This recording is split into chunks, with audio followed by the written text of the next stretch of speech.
明仔载开始休过年，今仔日真侪人已经要回乡咯，包含着这台铁、高铁各道运输，拢甲这个运输量传到上大。台铁加开256班车，高铁也甲运量纠关要到3成。这桃园机场呢，也预估今仔日运量呢，会当来92.7万人次。建议民众要坐无人机，就要提早3点钟去做准备。7天春节连假会为初八开始。行政院长陈建仁甲交通部长王国材等人去台北车头视察台铁、高铁甲各岛客运疏运的情形，强调应对春节，拢已经有开上大的量能。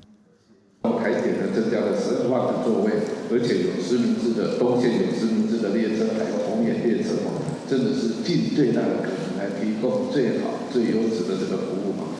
台铁预估，在新政期间，每一天平均的载客量是74.2万人。初三会出现疏运的高峰，过一天上悬的载客量有到81.7万人，全线会加开256班车，整体运量增加6.5%。高铁疏运10天的期间会依次提供自由座，不过各站会做自由座人质的管制，计共会加开1875班车，运量比平常时提悬要3成。提供了183万的座位数，那整个运量旅运来讲。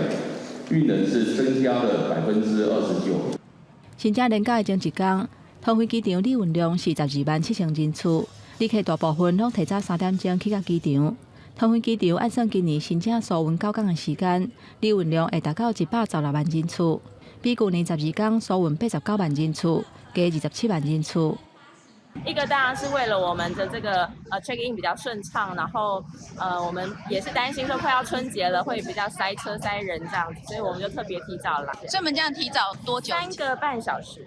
机场的人丁复苏，旅游业品保协会除了呼吁机场服务的量能要提升，嘛提醒旅客除了提早报到以外，嘛建议自由行的旅客要加买旅游不便险。另外，因为新车人多，可能会有临时改登机门的情形，提醒旅客都要注意。记者综合报道。